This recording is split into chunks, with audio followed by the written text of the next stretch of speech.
Cal, the Death Knight of Anime here, bringing you my review for Eden Zero, Chapter 17, and yeah, I'm trying to, yeah. If this one is late, guys, sorry, guys, I'm trying to, I guess I'm still trying to work on getting back into a decent enough schedule, but yeah, and to be honest with you, Eden Zero is kind of one of those where I'm like, I just kind of Eden Zero is kind of one of those where I don't stress too much about when I do them, but I still want to get on back with some kind of schedule. So yeah, I'm just glad I'm giving you guys this one now.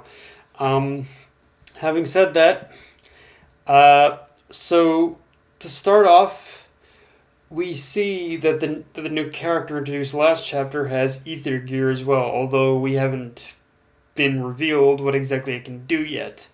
However, however, however, we definitely get the reveal of who he's working for, and I'm not gonna lie, although I do think it's kind of fucked up as to what this Toad guy is doing with these women.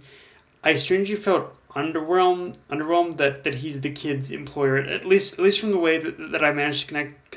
At least from the way I managed to connect pretty much. At least from the way I managed to connect things in this chapter, it seems like that Toad guy is in fact the employer of this of this cyborg or whatnot with the ether gear, and I'm not gonna lie, it's kind of underwhelming in that sense, especially since pretty much so far from what we've gotten, this is supposed to be a mission in order to find another starshine. Although with the reveal that they're targeting Rebecca, this has me kind of crossing my fingers that Mashima is attempting to rectify the mistake he made with Rebecca during the Norma arc, and that even if Rebecca is captured, she'll pretty much still she'll pretty much still end up getting development and spotlight from basically all of this. Like if nothing else, that's kind of my hope. I'm hoping and praying to God that above all else, like with the reveal that Rebecca is being targeted in this chapter, I'm praying that Rebecca basically pretty much gets her time to shine, and her basically gets the time to shine and development from this arc, because I as useful as she was in this, as useful as she pretty much was in this, as useful as she was in the Norma arc,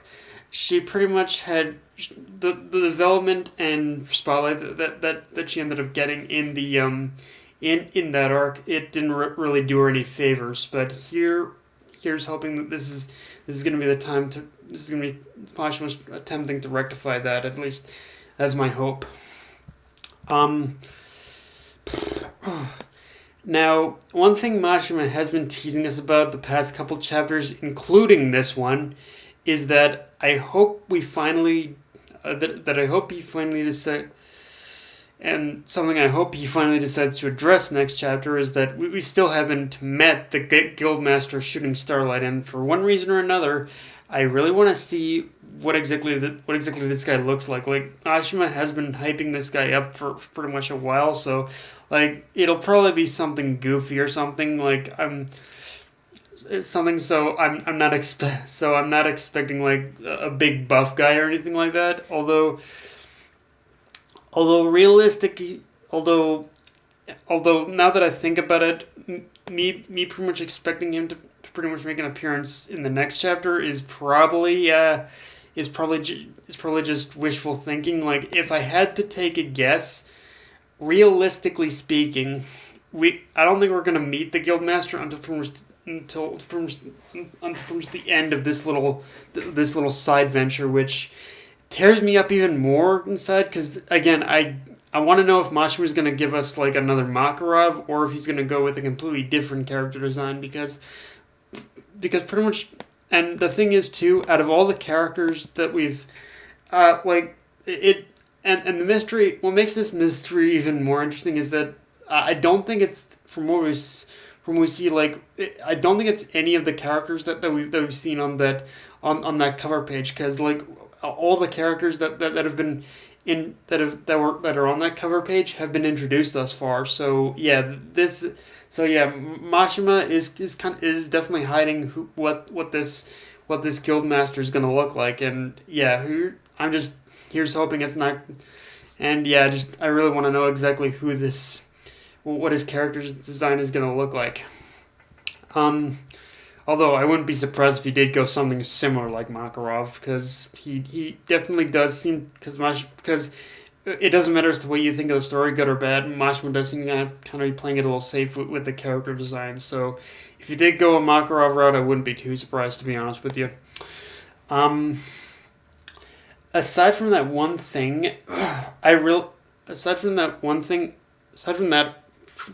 I really enjoyed about this chapter is that we just got a greater feel for what kind of a planet all of Blue Garden is. And although I can't remember if this was revealed earlier or not, the idea that water is the planet's ether, or it's from, or is its main source of ether, does kind of have me really excited in order to really explore the elemental aspect of ether and exactly what other planets are gonna end up using as their main ether source. And the fact that Mashima did take time to focus on the aspect of a specific element that basically fuels ether on Blue Garden has me. It does show to me that at the very least that Mashima definitely does have some kind of plan that he wants to do with ether in the future. Like if I had to guess, I'd say that with the whole ether thing, there might come a time where we're probably going to go down, where there will be an arc where we're almost going to go down like an Edalus point where someone is going to attempt to pretty much steal all of the ether on planet Blue Garden or something like that. But yeah, I don't know. We'll just have to wait and see on that one for sure. And the one thing I am kind of excited for, but also cautious, is the fight between Shiki and this, and of course this basically cyborg boy, because with the this cyborg boy who has ether gear, because so far, like the thing about this fight between Shiki and the cyborg boy that's been set up so far, it looks pretty promising. But I said the same thing with the whole Shiki and Sabir fight, and we all know how that turned out. So, like, hopefully this fight is going to be more similar to basically the whole fight between Shiki and Elsie's doppelganger than Shiki and Sabir. So, yeah, fingers crossed. But fingers crossed that this fight is going to get a lot more, I guess, attention, or just a lot more care put into it. But like. I want, like, I'm hoping at the very least it'll be like a lot more like Shiki's fight with the LC doppelganger, but either way, like, honest, I guess if I did have to say something, like, no matter what happens with this particular fight, I think at the very least we can say it'll be better than the fight with Sabir. Like, the fight with Sabir, aside from what Ian Pino did to Sabir's like mech suit. Yeah, that fight was just I'm not even gonna go back to that fight. That was like bad, but yeah, like I guess everything is gonna look anything will look better than the Sabir fight. That's for sure.